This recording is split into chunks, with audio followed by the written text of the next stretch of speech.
written by one of my personal heroes, the Reverend Dr. Vernon Johns. Now, Reverend Dr. Vernon Johns was a pastor and known to be very gifted, but he was also a civil rights activist even before Martin Luther King, and was the pastor of Dexter Avenue Baptist Church even before Dr. King. And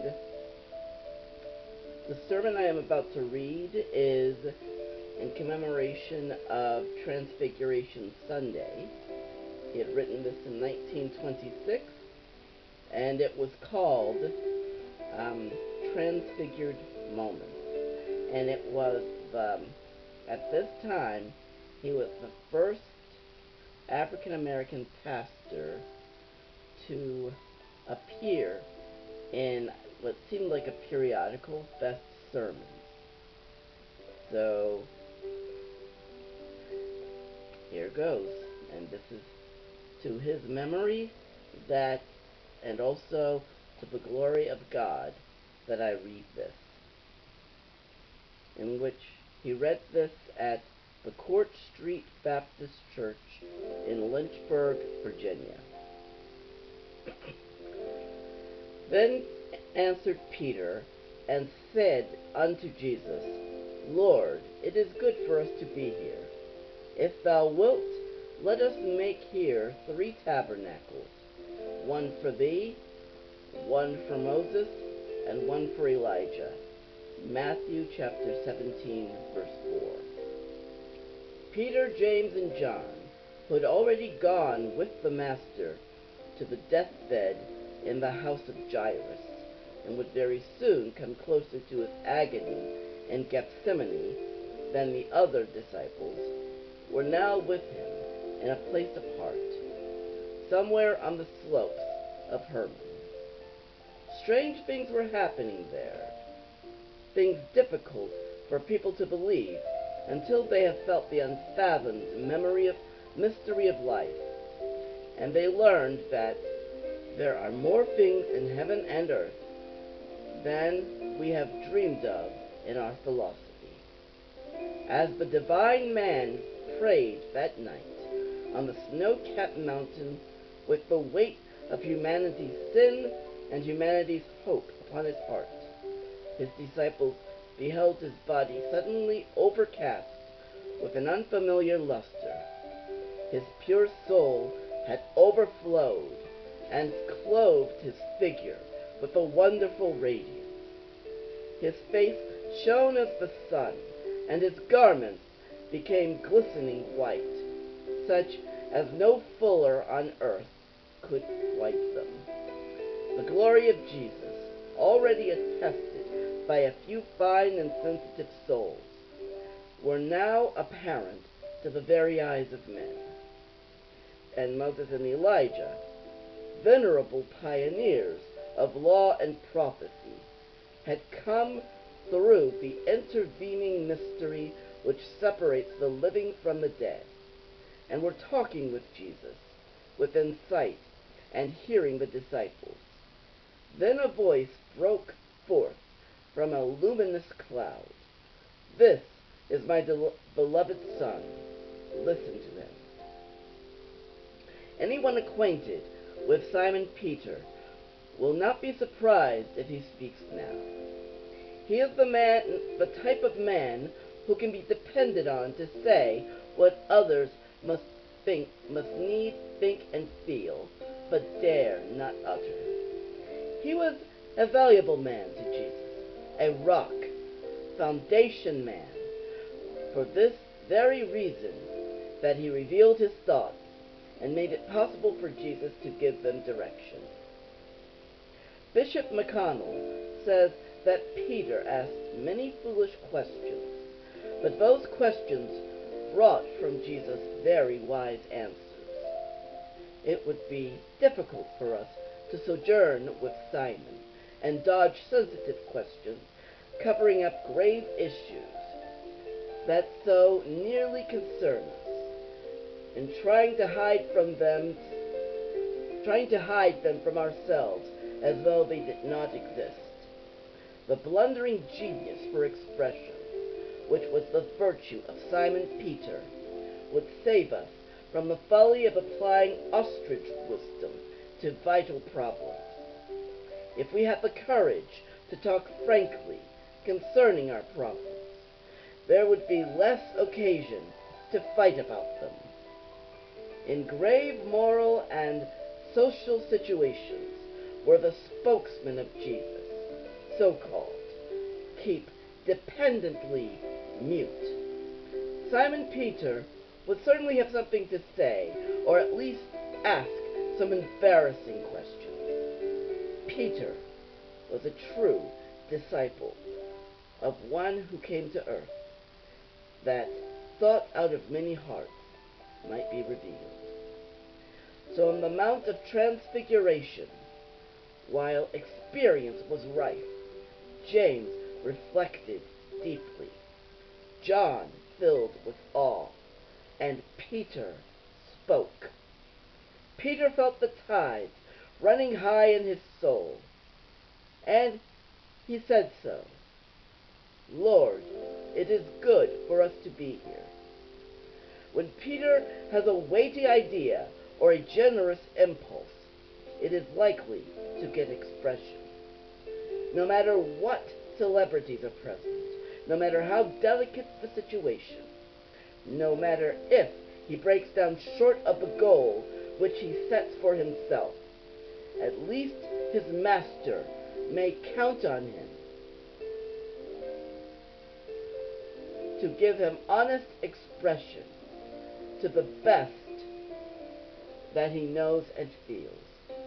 This is the man whom Jesus commissions to feed his sheep and lambs. This is the foundation man on whose God-inspired utterance the kingdom will be built against the gates of hell, which against the gates of hell shall not prevail. One of the biographers of Jesus felt it necessary to apologize for Peter's speech during the Transfiguration. He knew not what to say, for he was sore afraid. There are always disciples, more cautious but less valuable than Peter, who guard their words very zealously in tense situations, and for fear that they may say something indiscreet, will almost certainly be silent. They talk most when there is but little need to say anything, and the topic of their conversation is not likely to be material which will spread fire in the earth, or set a father against his son, or make a man's enemies those of his own household. There are things that Babbitt will not talk about. No apology was really needed for what Peter said. Who can doubt that it was good to be there, high upon Hermon, in those transfigured moments? The experience was so rich and lasting that it went to record many years later in 3 of the Gospels and 1 New Testament epistle. And the glory which shone that night in a mountain place apart lingers after 2,000 years on every continent and over every sea. It is good to be the possessor of some mountaintop experience. Not to know life on the heights is to suffer an impoverishing incompleteness. To be sure, there is better opportunity for practical pursuits in the valley regions, and life is easier and safer there. But views are possible from the mountaintop, which are not to be had in the vale. A missionary in the Balkans once took a small boy who lived at the base of a mountain on a journey up its side. When they gained the summit, the little climber looked this way and that. Then he said with astonishment, "My, what a wonderful world! I never dreamed it was so large. Horizons broaden when we stand on the heights. There's always the danger that we'll make of life too much of a dead-level existence, that we will make of life a slavish following of the watercourses, a monotonous tread of beaten paths, a matter of absorbing, spiritless, deadening routine. There is the danger that we will drop our lives into the passing current, to be kept steadily going. We hardly know where or why. Crowded in the throngs that traverse the common ways, we proceed through life with much motion and little vision. The late President Wilson, in a wonderful essay, speaks of a man who allows his duties to rise about him like a flood. Such a man goes on through the years, swimming with sturdy stroke, his eyes level with the surface, never seeing any clouds or any passing ships. We can pay such regular tribute to motion that all valid sense of direction is lost, so that all our hurrying activities may prove but the rush to ruin. In view of this, it is good for us, occasionally at least, to clamber up from the levels of our set habits of thought, our artificial actions, and our settled prejudices to some loftier plane, which affords a more commanding view than we have from the crowded thoroughfares, the low, familiar ways, from some mountain eminence. Let us have occasionally a quiet look upon life, to reflect what it means and whither it is carrying us. The luminaries of humanity were familiar with the elevated ground. Moses, Elijah, Muhammad, and Jesus all had mountain traditions. It is said by a well-known Old Testament interpreter that the religious history of the Hebrew people is inseparable from the topography of their country. The mountains round about Jerusalem are tied up with the vision of God and the vision of life which Israel gave to mankind. Who, of all the contemporaries of Jesus, busy in marketplace, fields, and thoroughfares, dreamed that the next great strides of history would take their direction from the vision of one who was praying in the midst of 3 unheralded fishermen, far above sea level and the level of life? So it was, so it may ever be. How many people in high and lofty moments, when they have taken the time and pains to climb above the dingy, foggy levels of incorporated thinking and living, have struck out for themselves and others new and better courses. I thought of my ways, and I turned my feet. I will turn aside and see. When he came to himself, he said, and he taketh them up into an exceeding high mountain. These passages belong to the experience of epoch makers.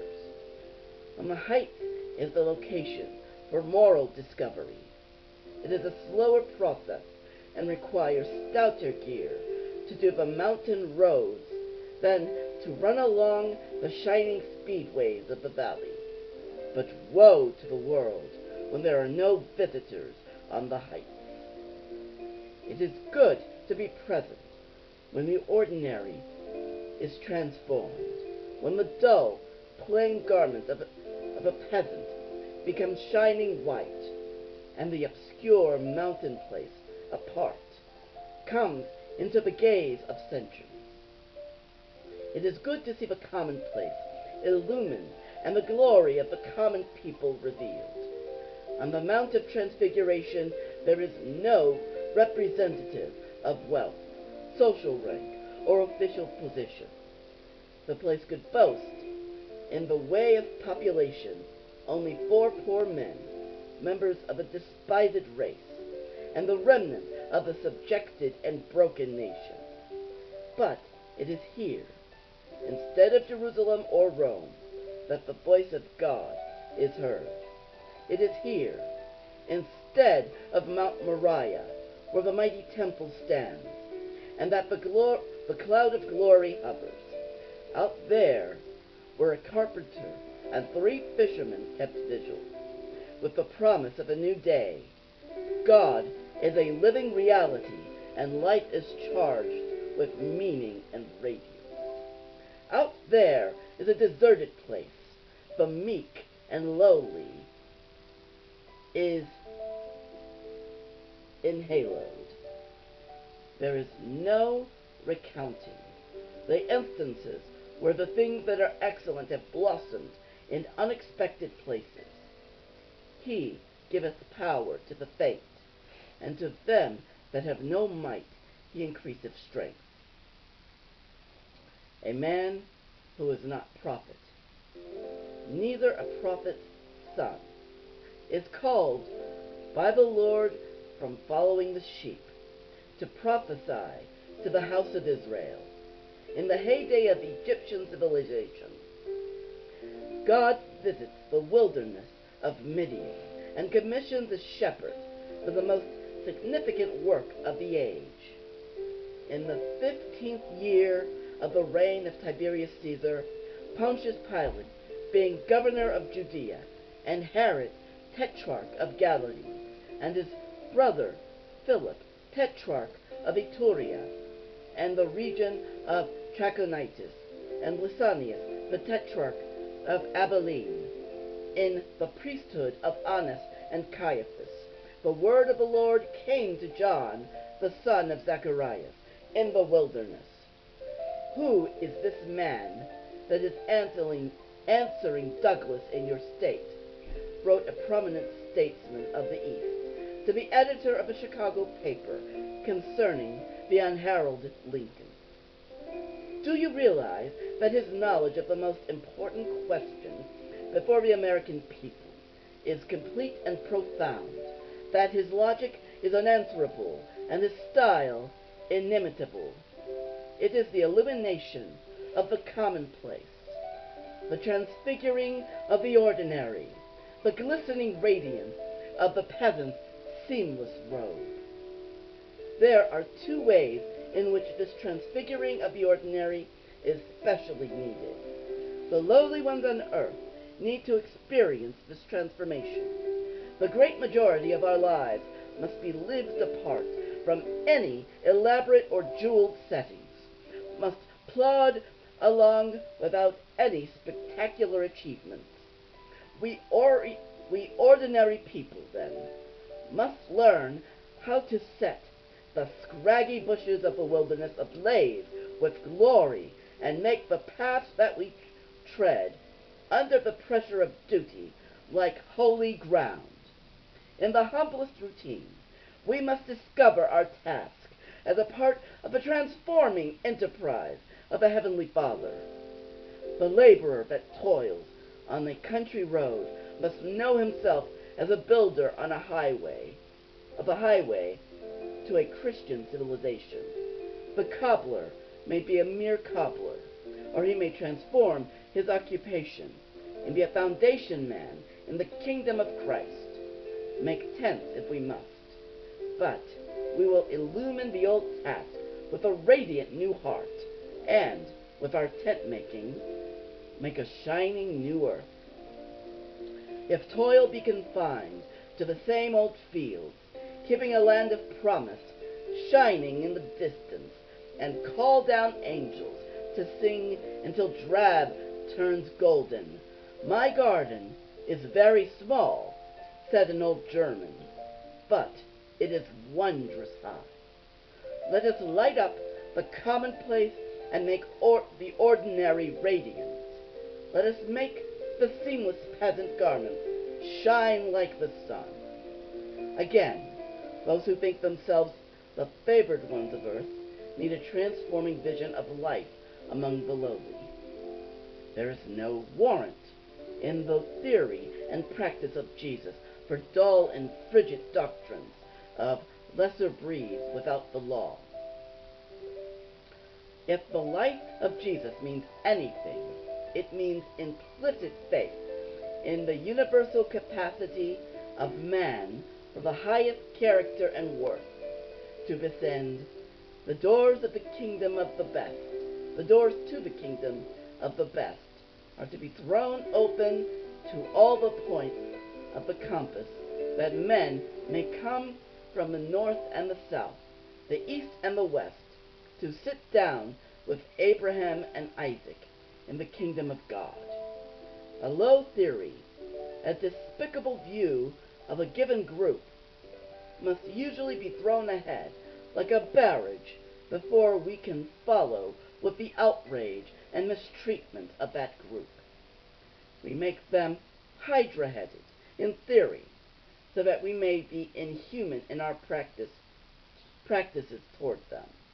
The validity of such judgment crops out unawares at times, as when masters avow their slaves' inability to learn, and at the same time penalize them if caught with a book. Humanity has claimed to places of social and economic authority, must learn how to trace the rainbow tent over the life of the lowly, and to interpret the swelling and ferment at the bottom of society as a healthy and beautiful essay of one's fellow men in the direction of fuller life.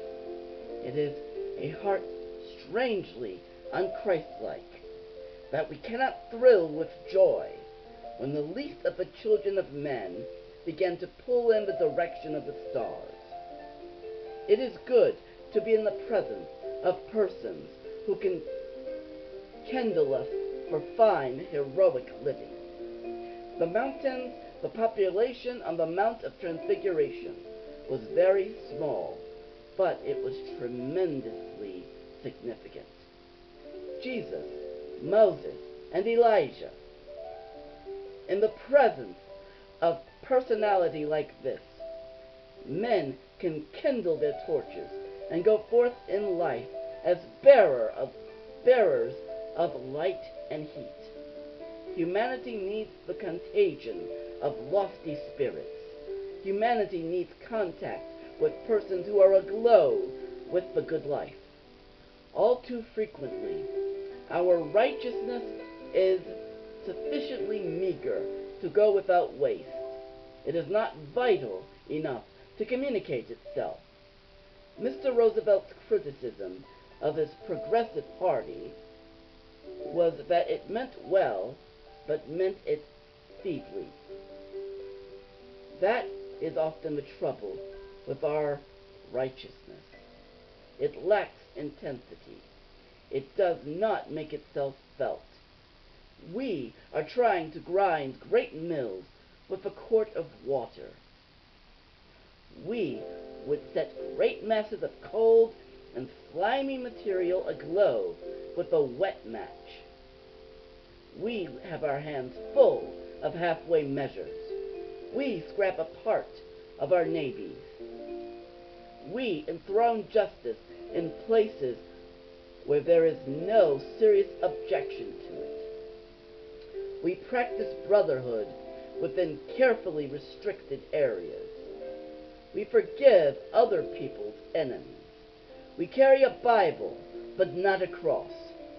Instead of the second mile, we go a few yards of the first, and then wonder that Christian goals are not realized. Oh, fools of slow of heart, to believe all that the prophets have spoken. When we lift ourselves at last from the ruin and entanglements of our diluted and piecemeal righteousness, it will be under the leadership of persons for whom righteousness was a consuming and holy fire, instead of a mere lukewarm and foggy something. It is such leadership and such righteous dynamics as this that we find in the presence of Jesus and Moses and Elijah. We beheld his glory, glory as of the only begotten of the Father, full of grace and truth, and of his fullness we have all received. You can kindle at a flame like that. It is the full receptacle that overflows, spreading its contents to neighboring borders. It is a flame vital enough not to be extinguished by a slight jostle at which men can kindle. I have come to set a fire in the earth. We need power for renunciation. In the service of social progress, justice, and brotherhood, there are views and possessions of which one must have power to let go. Nothing short of power will work the transformation, but we are apt to hang on to our self-love, our vantage points, our place with the strong, our purpose of self-advancement, and we get no strength from the demands laid on us from the weaklings on our level. But here, on the mountaintop, is personality in which the power of renunciation rises to white heat.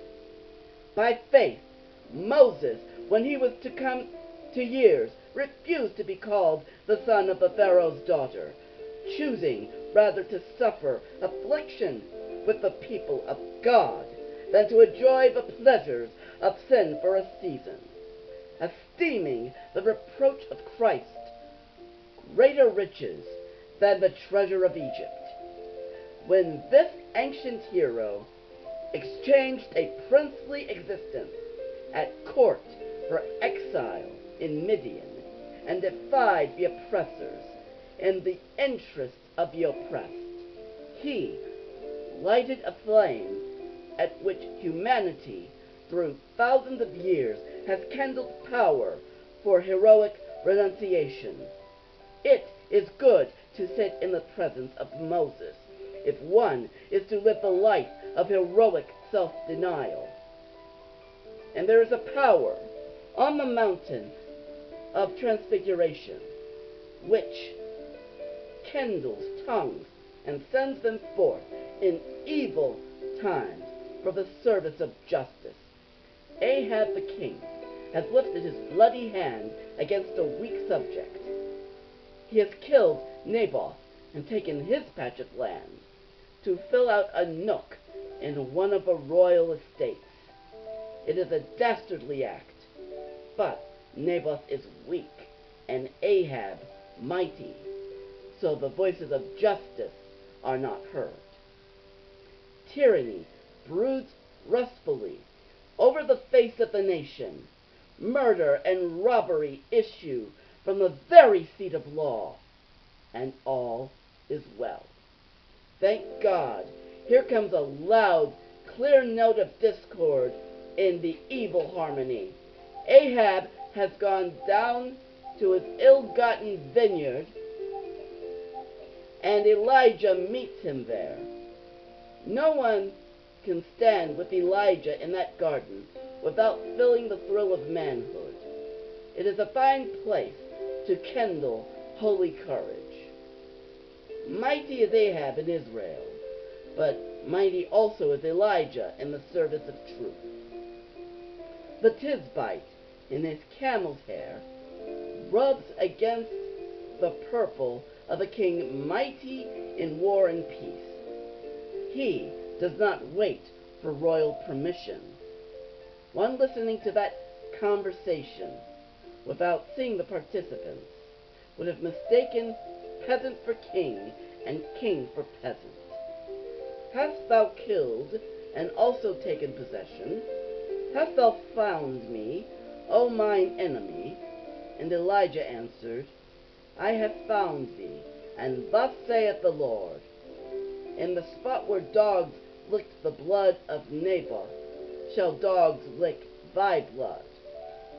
The courage of Elijah is a glowing flame at which humanity has kindled power to shake the foundations of 1,000 despotisms.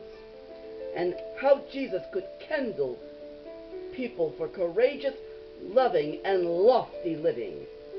Here is Zacchaeus, hovering at 0. His malady is not emotional, passionate weakness, but cold-blooded guile. He is a professional trader in the political misfortunes of his own nation. His business is to sell the helplessness of his own race to the Roman overlord, and he has made the business pay. With Zacchaeus, business is business. The trouble with Zacchaeus is that he has never been shown a pattern of selflessness large as his own selfishness. There have been little sputters of righteousness here and there, but nothing dramatic in that line. Zacchaeus feels some serious lack in connection with his own life and method, but he has never seen character be opposite of his own that was sufficiently large or radiant to be attractive. In the flaming proximity of Jesus, the lost son of Israel finds himself. His frigidity thaws up. A new-found sense of justice and generosity blazes out.